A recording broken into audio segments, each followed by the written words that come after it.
କହିଲେ ଯେମିତି ଜଙ୍ଗଲର ପଶୁପକ୍ଷୀଙ୍କୁ ଦେଖା କରିବା ସହଜ ହୋଇନଥାଏ, ପାଣିର ସନ୍ଧାନ ନେବାକୁ ପଡିଥାଏ, ଠିକ୍ ତମକୁ ଦେଖା କରିବା ପାଇଁ ମତେ ମନ୍ଦିରର ସନ୍ଧାନ ନେବାକୁ ପଡିଲା।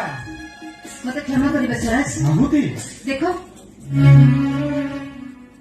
ଆଜି ତମ ସହିତ ମୁଁ ଟାଇମ୍ ସେଟ୍ କରିପାରିନି, କାହିଁକି ନା ମୋ ଭାଉଜଙ୍କର ଗୋଟେ ମିଟିଂ ଅଛି।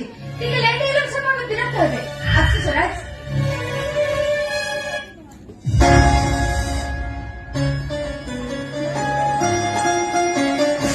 ନା ତମେ ତମ ଭାଉଜଙ୍କ ନାଁ କହି ମତେ ଆଭଏଡ୍ କରୁଛ। ମୁଁ ଆଭଏଡ୍ କରୁନି ସ୍ୱରାଜ। ଅନେକ ଥର ତମକୁ କଲେଜରେ ଖୋଜିଲି, ତମ ସାଙ୍ଗସାଥି ସମସ୍ତଙ୍କୁ ପଚାରିଲି, ସମସ୍ତଙ୍କ ମୁହଁରେ ସେଇ ଗୋଟିଏ ଉତ୍ତର, ଆହୁତି ଆଉ କଲେଜ ଆସୁନି। କେବଳ ସେଇ ଭୁଲ ପାଇଁ ମୋର କଲେଜ ଆସିବା ସବୁଦିନ ପାଇଁ ବନ୍ଦ ହେଇଯାଇଛି। ତାମାନେ ସେ କୃଷ୍ଣ ପ୍ରସାଦ ପ୍ରହରାଜ ପୁଅ ପାଇଁ ତମେ କଲେଜ ଆସିବା ବନ୍ଦ କରିଦେଇଛ।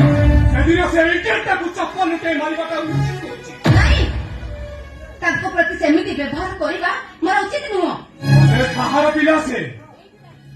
କଲେଜ ଭିତରେ ବସି ଝିଅ ମାନଙ୍କୁ କମେଣ୍ଟ କରୁଛି, ତମକୁ ସେଦିନ